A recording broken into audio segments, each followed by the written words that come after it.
نحمده ونصلي على رسوله الكريم أما بعد أعوذ بالله من الشيطان الرجيم بسم الله الرحمن الرحيم وذكر فإن الذكرى تنفع المؤمنين وقال الله تبارک و تعالی.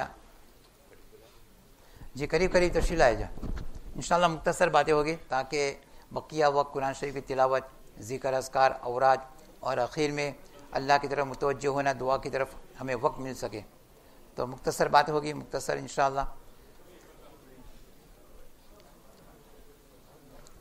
وقال اللہ تبارک و تعالی ادعونی استجب لکم. وقال اللہ تبارک و تعالی وعاشرہن بالمعروف.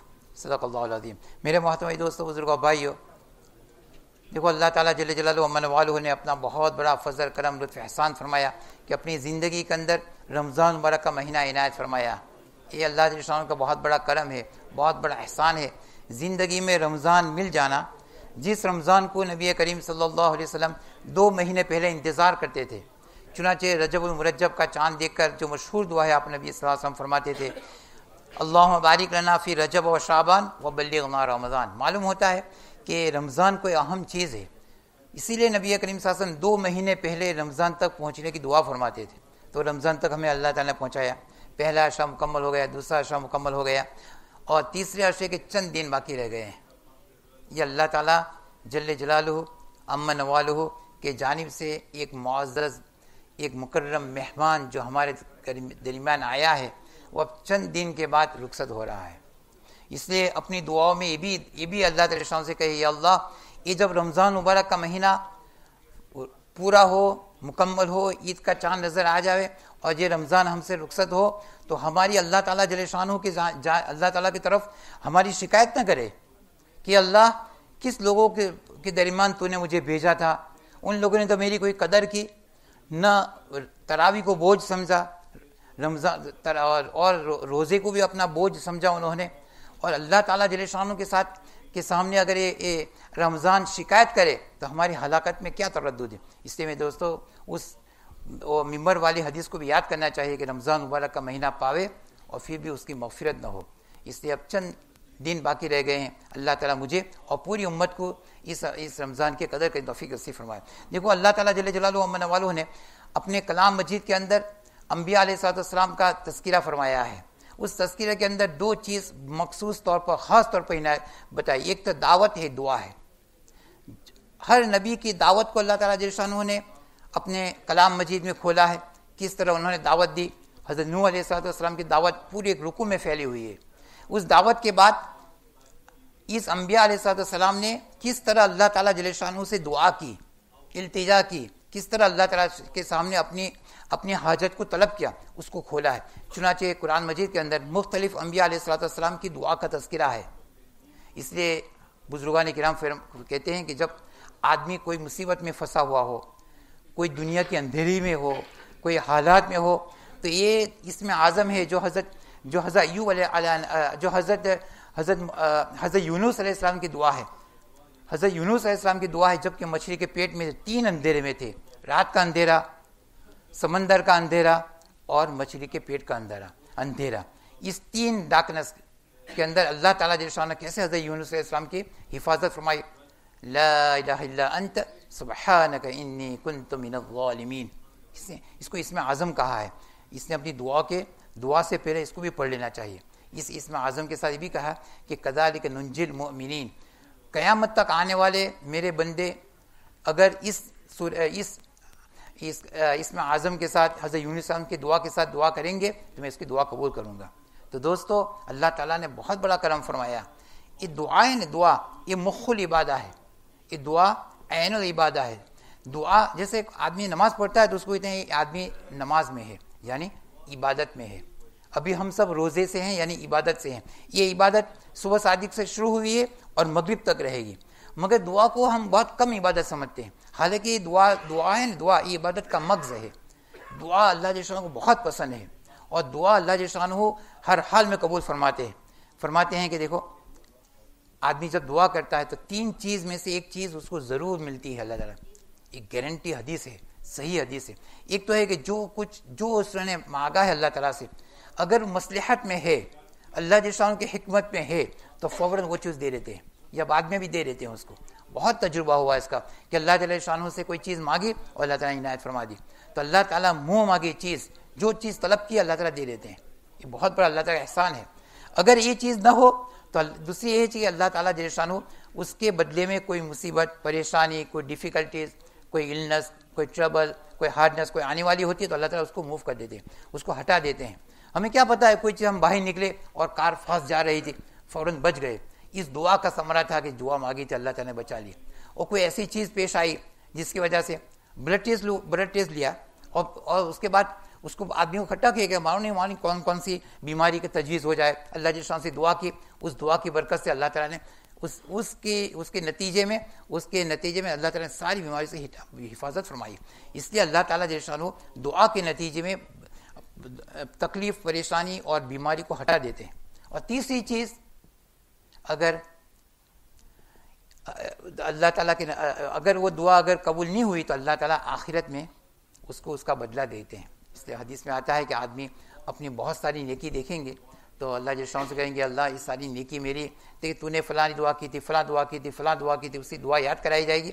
اور دعا کا بدلہ تجھے دنیا میں ظاہر نہیں ہوا، اس کا بدلہ میں آج دے رہا ہوں. تو اس کا آدمی انتظار کریں گے، وہ امید کرے گا کاش کہ دنیا میں میری کوئی دعا قبول نہیں ہوئی ہوتی، اچھا تھا، آج مجھ کا بدلہ مل رہا ہے. اس لیے دعا ہر حال میں قبول ہوتی ہے. دیکھو میرے دوستوں، بزرگوں، بھائیوں، حدیث میں آتا ہے، کتابوں میں آتا ہے کہ جب دعا آدمی کرے تو اللہ تعالیٰ جل شانہ کی تعریف سے شروع کرے. بہت سارے تعریف کے الفاظ ہیں. یا ربی لک الحمد کما ینبغی لجلال وجہک وعظیم سلطانک، کیسی بہترین حمد ہے. اللہم لک الحمد کما انت اہل فصلی وسلم علی محمد کما انت اہل وافعل بنا ما انت اہل فانک اہل التقوی والمغفرہ. اللہم لک الحمد کلہ ولک الشکر کلہ ولک الملک کلہ ولک الخلق کلہ بیدک الخیر کلہ. اللہم انی اسألک من خیر کلہ ونعوذ من شر کلہ. یا تو اگر یہ دعا یاد نہ ہو تو جس دعا سے، جس آیت سے اللہ تعالیٰ نے اپنے کلام کو شروع فرمایا ہے، الحمدللہ رب العالمین الرحمن الرحیم مالک یوم الدین، اس سے دعا اپنی شروع کرے تو اللہ کی تعریف سے دعا شروع کرنا چاہیے. اس کے بعد درود شریف پڑھنا چاہیے. دیکھو فضائل درود شریف کے اندر بہت ساری کتابیں ہیں جو درود شریف کی فضائل لکھی گئی ہے. اس میں کہا ہے کہ درود شریف ہر حال میں قبول ہوتا ہے. درود شریف کبھی ریجیکٹ نہیں ہوتا، کبھی رد نہیں ہوتا. اس سے آدمی کو ہمیشہ درود شریف پڑھ دینا چاہیے. جمعہ کو تو اس کی فضیلت ہے ہی، ہر وقت درود شریف اپنی زبان پر جاری رہنا چاہیے. بہت سارے بزرگوں کو پوچھا گیا کہ تجھے مرتبہ کیسا ملا؟ دیکھیں درود شریف کی برکت سے ملا. ہم جب حج میں تھے تو ایک آدمی بہت پریشان حال وہ بزرگ سے کہ پوچھ رہا تھا. انہوں نے کہا کہ میں نے حضرت سے یہ پوچھا کہ یہ تو گھوس ہے، کوئی کتب ہے کوئی. انہوں نے کیا تو نے جواب دیا؟ تو کہا میں نے ساری پریشانیاں ان کو سامنے بیان کی تو انہوں نے ایک ہی جملہ کہا، مدینہ منورہ سبز گنبد کے سامنے بیٹھے ہوئے کہ درود شریف پڑھو.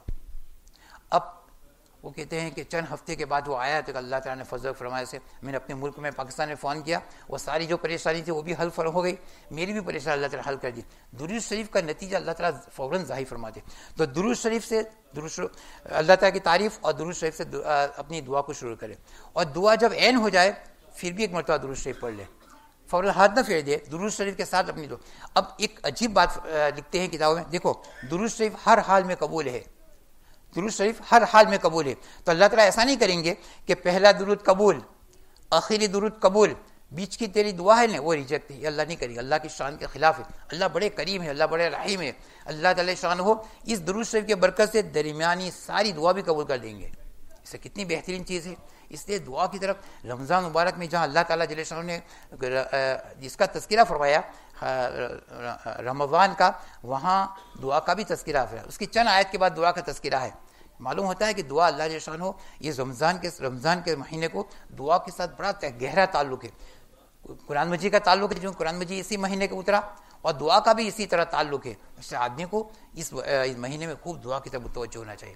پریشان ہونے کی ضرورت نہیں ہے، اپنے اولاد کے لیے، اپنے گھر بار کے لیے، اپنے کاروبار کے لیے، اپنے جو کچھ حالات ہیں. اور دوستوں، بزرگوں، بھائیوں، ایک بہت بڑے اللہ والے سے میں نے ایک سنا بات، اس سال کا رمضان جو مسلمان پایا ہے بڑی حالات کے ساتھ آیا ہے. امت بڑے حالات میں ہے. ہر کنٹری کے دیکھو، فلسطین کے حالات دیکھو، ہر چیز کا ہر ملک کے حالات دیکھو. یہ ایسے حالات ہیں کہ آدمی کو جھنجھوڑ کر نکال. اللہ تعالیٰ ایسے حالات سے یہ ہم رمضان سے گزر رہے ہیں. اس لیے اس موقع پر تو دعوت اور دعا، قرآن شریف کی تلاوت، ذکر اذکار اور اللہ تعالیٰ کی طرف رجوع بہت ضروری ہے، بہت ضروری، اس کے علاوہ کوئی چارہ نہیں ہے۔ دیکھو مسلمان کا اللہ کے علاوہ کوئی سہارا نہیں ہے، صرف آدمی کی نظر صرف اللہ تعالیٰ جل شانہ کی نظر ہو۔ اللہ تعالیٰ جب چاہے، جیسے چاہے، جس وقت چاہے حالات کو پلٹ سکتے ہیں۔ پہلے بھی حالات پلٹے، ایسے حالات سے امت گزری ہے، ایسے حالات تاتاری زمانہ یاد کیجئے، ایسے حالات سے امت گزری ہے۔ اس دعا کی برکت سے، دعوت کی برکت سے اللہ تعالیٰ نے حالات کو عافیت سے مبدل فرمایا ہے۔ اس سے امت کو دعا کی طرف خوب متوجہ ہونے کی ضرورت ہے۔ اس سے دعا، درود شریف، اللہ تعالیٰ کی تعریف، درود شریف، اور اخیر میں بھی درود شریف، اس کے ساتھ دعا کرنی چاہیے۔ پھر یہ کہ دیکھو دعا شریف، دعا کے آداب ہوتے ہیں۔ بعض مرتبہ آداب کے فوت ہو جانے کی وجہ سے وہ دعا رد کی جاتی ہے۔ درود شریف تو پڑھا مگر بے ادبی کے ساتھ درود شریف پڑھا۔ درود شریف تو ہر حال میں قبول ہے، مگر اس نے درود شریف کس حال میں پڑھا؟ اس لیے کہتے ہیں کہ جب دعا کرے تو دونوں ہاتھوں کو سامنے اٹھا کر برابر دعا کرے۔ بعض مرتبہ آدمی جب دعا کرتا ہے تو اس حالت سے دعا کرتا ہے، حالانکہ نماز میں یہ تشویق جائز نہیں ہے، یہ مکروہ ہے، مکروہ اس طرح دعا کرتا ہے۔ تو مکروہ کے فعل کے ساتھ دعا کرتا ہے اللہ تعالیٰ سے، اور یوں دعا کرتا ہے۔ ایک مخصوص قوم کے لیے یہ ایک چیز ہے، اور اس سے دعا کرتے ہیں، کہاں سے دعا قبول ہوگی؟ اور دعا کرتے تو جیسے ہاتھ بھر رہا ہے، بے توجہ کے ساتھ دعا کر رہا ہے، اور دعا یوں کر رہا ہے، اور بارو اس کا ذہن، اس کا دل کا تعلق اور اس کا ذہن معلوم کہاں پھر رہا ہے۔ اللہ تعالیٰ دیکھتے ہیں کہ غافل، اس آدمی کی غافل دعا ہے، میں نہیں دعا قبول کرتا اس کی۔ اللہ تعالیٰ اس کی طرف متوجہ بھی نہیں ہوتے۔ اس لیے میرے دوستوں بزرگوں یاد رکھنا چاہیے، دعا کے آداب لکھے ہوئے ہیں، بہت سارے آداب لکھے ہیں۔ ان جملہ آداب ہے کہ جو دعا کرے تو جو مانگ رہا ہے اس کی طرف اس کا پورا توجہ ہو۔ کوئی چیز مانگ رہا ہے کہ اللہ میرے گھر میں نوجوان بچی ہے، وہ اپنی بہترین رشتے کی تلاش میں ہے، تو اس کا پورا ذہن رشتے کی طرف ہو، اور یوں اس کا ذہن ہو کہ اللہ تعالیٰ نے میری دعا سن لی ہے اور کوئی بہترین رشتہ میری طرف متوجہ ہو رہا ہے۔ اور اللہ تعالیٰ دیکھتے ہیں کہ میرا بندہ تو پوری توجہ کے ساتھ یہ چیز مانگ رہا ہے، کہ اللہ تعالیٰ کیسے نہیں دیں گے، اللہ تو بڑے کریم ہے۔ اس لیے اللہ تعالیٰ شان جام سے دعا کے آداب کے ساتھ دعا کرنی چاہیے، اور دعا کو یعنی اس حسن ظن کے ساتھ کرنی چاہیے، میری دعا کو اللہ تعالیٰ براہ راست سن رہے ہیں اور دینے پر پورے قادر ہے، اور اللہ جل شانہ میری دعا کو سن رہے ہیں، اور سن کر اللہ جل شانہ خوش ہو رہے ہیں کہ میرا بندہ مجھ سے مانگ رہا ہے۔ دیکھو یہ دو وقت خاص طور پر ہے، ایک سحر کا وقت جو ہم سحری کھاتے ہیں، یہ تہجد کا وقت ہے۔ عام دنوں میں تہجد کے وقت اعلان ہوتا ہے کہ ہے کوئی مانگنے والا، مگر رمضان مبارک کے مہینے کے اندر دو چیز آتی ہے۔ بعض علماء نے ہم نے سنا کہ مغرب کے بعد سے شروع ہو جاتا ہے، اور بعض علماء کے پورے 24 آورز میں اللہ تعالیٰ کی طرف سے مانگ ہوتی ہے کوئی مانگنے والا، ہے کوئی پریشان، ہے کوئی مصیبت میں مبتلا ہے۔ تو سحری کے وقت دعا قبول ہوتی ہے، وہ تہجد کا وقت ہے۔ سحری کے لیے تو آدمی اٹھتے ہی ہے تو 2 یا 4 رکعت تہجد کی نماز پڑھ لے اور دعا کر لے اللہ تعالیٰ سے۔ کیوں کہ ایک محتم بن شان عمل روزہ اس کا شروع ہونے کا وقت آ رہا ہے۔ اللہ دیکھتے ہیں کہ اب آج سے ابھی وقت سے نہ میرا بندہ نہ کھائے گا نہ پیے گا نہ کوئی اور چیز کرے گا۔ کیوں؟ میری وجہ سے کھانے پینے سے روکا ہے، اور روکا ہے صرف میری وجہ سے۔ آدمی کوئی کونے میں جا کر تھوڑا پانی پیا کون دیکھنے والا ہے؟ مگر صرف یہ روزہ، اسے روزہ کے اللہ تعالیٰ جل شانہ ہو روزے کا بدلہ خود اللہ تعالیٰ دیتے ہیں، بہت بڑی محتم شان عمل۔ اس لیے روزے کی حفاظت بھی کرنی چاہیے۔ روزے کے حالت میں غیبت، جھوٹ کبھی نہیں کرنی چاہیے۔ بعض علماء کے نزدیک یہ جھوٹ اور غیبت، اس سے روزہ ٹوٹ جاتا ہے۔ یہ ایسا ہی جیسے کھانا پینا، اور روزے کے برکات کا ختم ہو جانا وہ تو سب کے نزدیک ہے۔ اسے کسی کی بھی بات نہ کرے، کوئی لڑائی جھگڑا نہ کرے، کوئی آدمی کوئی غیبت بھی کرے تو اس کو خاموش کر لے، رمضان ہے، میرا روزہ ہے، ورنہ وہ روزے کے سارے برکات ختم ہو جائے گا، صرف بھوک کو پیاسا رہے گا بس، اور اس کو جو ثمرہ ملنا، جو اس کو فضیلت ملنی، جو اس کا بدلہ ملنا، اس کوئی چیز نہیں ملے گی۔ اس لیے روزے کی حالت میں جھوٹ، غیبت، چگلی، ادھر ادھر کی بات، لڑائی جھگڑے، کسی کو ڈانٹ ڈپٹ، ساری چیزوں سے بہت پرہیز کرنا چاہیے۔ اس لیے حضرت شیخ رحمۃ اللہ نے یہاں تک لکھا ہے کہ عورتوں کو چاہیے کہ روزے کی حالت میں اپنے بچے کو غلط الفاظ نہ بولے، ورنہ قبولیت کا وقت ہوتا ہے، قبول ہو جاتا ہے۔ اس لیے ہمارے ماں بہنوں کی کے بھی ہمارے درخواست ہے، وہ سن رہی ہے گھر پہ، کہ دیکھو افطار کا وقت شروع ہو جاوے نا تو خود مصلی لے کے بیٹھ جاؤ، اس وقت کھانا پینا افطاری کے سر سامان ایک طرف رکھ لو۔ مرد حضرات تو مسجد میں ہے، گھر میں وہ لوگ ہیں جو معذور ہیں، یا تو مرد یا تو چھوٹے بچے ہیں یا عورت ہے، تو مصلی بٹھاؤ، سب اپنے معصوم ننھے بچوں کو بھی اپنے اس دعا میں شامل کر لو۔ دیکھو معصوم بچوں کی دعا قبول ہوتی ہے، وہ جب دعا کرتے ہیں نا قبول ہوتی ہے. مجھے ہمارا استاد نے کہا تھا کہ آپ جب کلاس میں داخل ہو نا تو اس معصوم ننھے بچوں کو سلام کرو, السلام علیکم ورحمۃ اللہ وبرکاتہ. وہ معصوم نونہال اپنی معصوم زبان سے یوں کہے گی, وعلیکم السلام ورحمۃ اللہ وبرکاتہ. سلام, رحمت و برکت فوراً قبول ہو جائے گی, کیونکہ معصوم زبان سے اس کا کوئی گناہ نہیں ہے. اس لیے ان معصوم بچوں کو بھی اپنے ساتھ شامل کر لو اور دعا میں شامل کر لو. بچوں بھی کہو کہ ابھی دعا کا وقت ہے, ابھی دعا کر لو, ابھی ایک محتمی شان عمل جو روزہ شروع ہوا تھا اس کا پورا ہونے کا وقت آ رہا ہے, تو اس کے پورا ہونے پر جب شروع میں ہم نے دعا کی تھی آخر میں بھی دعا کر لو. دعا کے ساتھ دیکھو میرے دوستوں بزرگوں, اس وقت پوری امت دعا کی بہت محتاج ہے. بیماریاں ایک کے بعد حملہ آور ہے, نہ معلوم کیا وقت کیا کس وقت کیا ہو جائے, اندرونی حالت کیا وقت کیا چیز پیش آئے ہمیں کچھ جانتے نہیں. بعض بیماری یہ ہے کہ بعد میں پتہ بھی نہیں چلتا کہ وہ بیماری اندر پھیل رہی ہے, چل رہی ہے, بہت مدت کے بعد پتہ چلے تو تمہارے اندر فلانی بیماری ہے, اور پھر آدمی مایوس ہو جاتا ہے. اس سے خوب اللہ تعالیٰ سے دعا کرے, یا اللہ ہاسپٹلوں سے حفاظت فرما, ہاسپٹلوں کے کاٹ کوٹ سے یعنی آپریشن سے حفاظت فرما, بار بار سرجری جانے سے حفاظت فرما. ایسی تمام چیزوں سے اللہ تعالیٰ سے خوب دعا کرے, یا اللہ ہمارا بدن بہت کمزور ہے, بدن اس لائق نہیں ہے کہ اس پر یہ چیز پیش آئے, اللہ اس کی حفاظت کیجیے, تو اللہ تعالیٰ حفاظت فرمائیں گے. دوسری بات یہ ہے دوستوں بزرگوں بھائیو, دیکھو میں نے ایک دوسری آیت پڑھی ہے, وعاشرہن بالمعروف. اللہ تعالیٰ جل جلالہ عما نوالہ ان عورتوں کی سفارش کر رہے ہیں, اللہ تعالیٰ جل شانہ.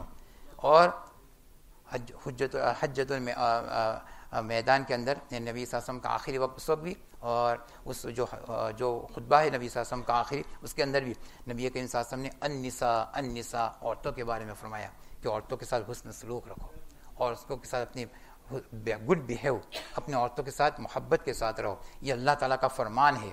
جو لوگ اپنی بیوی کے ساتھ, اپنی ماں کے ساتھ, اپنی بہن کے ساتھ اور اپنی پھوپھی کے ساتھ, اپنے خالہ کے ساتھ, یعنی جو قریبی رشتے دار ہے ان کے ساتھ بس سلوکی کرتا ہے, وہ اللہ تعالیٰ کی جل شانہ کی نظروں سے بہت یعنی کیا بتائے, اللہ جل شانہ اس کو بہت غصے ہوتے ہیں کہ جو رشتہ میں نے تم کو دیا تھا, ماں کا مقبول رشتہ ہے, اپنی بہن کا, ایک ساتھ دودھ پیا ہے, دونوں نے ایک ساتھ بڑے ہوئے ہیں, اور آج بہن اور ایک بہن کے ساتھ, ماں کے ساتھ وہ جو چیز ہونی چاہیے وہ چیز نہ ہو, تو اللہ تعالیٰ جل شانہ کی رحمت کیسے متوجہ ہوگی. اس سے میں دوستوں بزرگوں بھائیوں, ماں کی محبت دل کے اندر ایسی ہو, ایک مطیع و فرما بردار بیٹے کی ایک نگاہ اپنے والدین کی طرف ایک مقبول حج کا ثواب رکھتی ہے. اپنے ماں باپ کی خدمت کرو, ان کی دعا لو. کسی آدمی نے کہا مجھے کہ میری ہر دعا قبول ہو جاتی ہے. دیکھیے یہ تو کوئی دعویٰ نہیں کرتا, تو کیسے, تو میں جب بھی گھر سے نکلتا میرے والدہ بہت بری ہے, ان کے پیٹ پر سوئی ہو تو ان کے پیر پکڑ لیتا ہوں, اماں جی میرے لیے دعا کرنا, تو میری ماں فوراً ہاتھ اٹھا لیتی تھی, اور پھر میں گھر سے نکلتا تھا. ماں کی دعا کبھی رد نہیں ہو. اس لیے جن بچے آورا ہے, جو بچے اچھے یعنی اچھی لائن پر نہیں ہے, اس کے لیے چاہیے اپنے والدین کے لیے دعا کرے, خوب دعا کرے, مایوس نہ ہو, کبھی بھی مایوس نہ ہو, دعا کرتے ایک وقت اللہ تعالیٰ شان دیں گے کہ اپنے بچے کو فرما بردار دیکھیں گے. اب دیکھو میرے دوستوں بزرگوں بھائیو, دیکھو عجیب واقعہ حضرت حکیم الامت مجد ملت حضرت مولانا اشرف علی صاحب تھانوی رحمۃ اللہ نے اپنی کتاب میں لکھا ہے, اپنے مواعظ میں فرمایا ہے, اور کئی بزرگوں سے میں نے سنا ہے, اور حقیقی واقعہ ہے کہ دیکھو ایک نوجوان تھکا ماندہ شادی شدہ تھا, ایک نوجوان کام سے تھکا ہوا اپنے گھر آیا. اب جب گھر آیا تو کھانے کا وقت تو تھا نہیں, گھر والے تو کھا چکے تھے. اپنی بیوی کو کہا کہ میں بھوک لگی ہے, مجھے کھانا ہے, تو بیوی نے کھانا نکال دیا, اور کھانا لے کر کھانے کے ساتھ بیٹھ گیا وہ آدمی, اور بیوی دوسرے کمرے میں چلی گئی. اب ہوا ایسا کہ جب پہلا ہی لقمہ انہوں نے چکھا نے تو وہ انسالٹی تھا, یہ میننگ یہ تھا کہ وہ بیوی سالٹ ڈالنا بھول گئی تھی. ہوتا ہے ایسا, کبھی بھول گئی تھی, اور جب کسی کھانے میں سالٹ نہیں ہوتا ہے یا کچھ ایسے تو وہ بد مزہ ہو جاتا ہے, بے لذیذ ہو جاتا ہے, وہ کھانا اچھا نہیں رہتا. تو بے مزہ وہ کھانا تھا. جیسے انہیں پہلا لقمہ منہ میں ڈالا, ایک تو کام سے آیا تھا, تھکا ماندہ تھا, بھوکا تھا, پہلا لقمہ کھایا تو اسے نگلنا مشکل ہو گیا. ایسا لگا اس کو. اس نے دل میں تھوڑی دیر سوچا کہ میں اس وقت میری بیوی کو بلا سکتا ہوں, اس کو اپنے پاس بلا سکتا, اس کو چکھ, تیری ماں نے کھانا بھی نہیں سکھایا بنانا. اور میں یہ جملہ مانو یہ واقعہ یہ سب کچھ میں کہہ سکتا ہوں، بہت کچھ سنا سکتا ہوں اور بہت غصے ہو سکتا ہوں، مگر فی الحال اپنے اللہ کو کہہ رہا ہے کہ اللہ یہ آخر یہ جو میری بیوی ہے نا، یہ میری بیوی آخر تیری بندی ہے، سب کے ساتھ نسبت لگی ہوئی اللہ کی بندی ہے، دوسری یہ نبی کریم صلی اللہ علیہ وسلم کی ایک امتی ہے، تو تیسرا ہے کہ کسی محبوب والدین کی بیٹی ہے جس نے چھوٹے سے بڑا کیا، انہوں نے پیار محبت سے بڑا کیا، 3 ہو گیا، یہ اللہ کی بندی ہے، نبی صلی اللہ علیہ وسلم کی امتی ہے، اور کسی محبوب والدین کی بیٹی ہے، اور چوتھے نمبر پر میرا نمبر آیا ہے، چونکہ یہ عقد ہوا ہے، نکاح ہوا ہے، اور اسے میں نے ہاں کہا ہے کہ میں نے اس کو قبول کیا، تو میرا نمبر تو چوتھے نمبر پر ہے، یہ میری بیوی ہونا، تو میں اس کو معاف کر دیتا ہوں، کچھ ہی نہیں کہتا اس کو، مگر یا اللہ جب میں آپ کے پاس پہنچوں نا تو مجھے بھی معاف کر دینا، بس ہو گیا، کھانا ہو گیا، دن گزر گئے، اور حضرت فرماتے ہیں کہ اس کے بعد اس کا انتقال ہو گیا، بچے کا، وہ لڑکے کا، جو وقت آیا اس کا، تو کسی نے خواب میں اسے پوچھا کہ کیا گزری، تو بہت اعمال میں بہت آگے نہیں تھا، تیرا حال کیا گزرا، تو اللہ تعالیٰ نے مجھے قریب بلا کر اس شام یاد دلائی، وہ رات یاد دلائی کہ ایک میری بندی کو تو نے ایک غلطی معاف کر دی ہے، آج تیری دنیا آج میں تیری زندگی بھر کے سارے گناہ اور سارے قصور اور سارے قصور معاف کر دیتا ہوں، جاؤ جنت میں داخل ہو جاؤ۔ دوستو بزرگوں بھائیوں، اس سے اپنے گھر والوں کی قدر کرو، اپنے گھر والوں کے ساتھ حسن سلوک۔ آج اس طلاق کا معاملہ اور گھر میں یہ حالات اتنے بڑھ رہے ہیں، آدمی معلوم نہیں کس طرح حالات سے گزرتا ہے، اس سے اپنے گھر پہ بھی جاؤ تو خوش دل کے ساتھ جاؤ، سلام کر کے داخل ہو، ایک مرتبہ سورہ قل هو اللہ پڑھ لو، ایک مرتبہ درود شریف پڑھ لو، اور اس کے ساتھ محبت کے ساتھ رہو، اس کے ساتھ پیار محبت کے ساتھ رہو۔ اللہ جل شانہ سے ہماری دعا ہے کہ اللہ تعالیٰ جل شانہ اس جو مختلف باتیں کہی، اللہ تعالیٰ اپنے فضل و کرم سے اس کو قبول و مقبول فرمائے، اور ہمیں حسن معاشرت نصیب فرمائے، حسن معاملات نصیب فرمائے، حسن اخلاق سے آدمی پہچانا جاتا ہے، آدمی روزے نماز زکوٰۃ سے نہیں پہچانا جاتا، اخلاق